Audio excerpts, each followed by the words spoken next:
Pada kunjungan kenegaraan di Istana Elysee Paris, 28 Mei 2026, Presiden Prabowo Subianto memberikan instruksi untuk mewajibkan pengajaran bahasa Prancis di semua tingkat sekolah di Indonesia.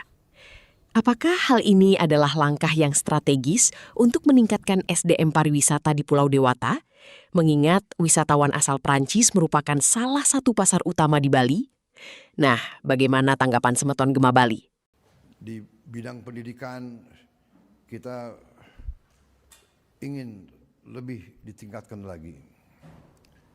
Sekarang saya sudah instruksikan bahwa semua tingkatan sekolah-sekolah Indonesia harus belajar bahasa Prancis.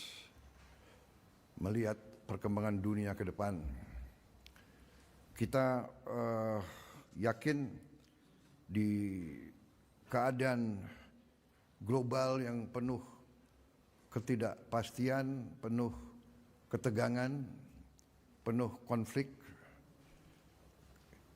kedua negara kita bisa mainkan suatu peranan yang positif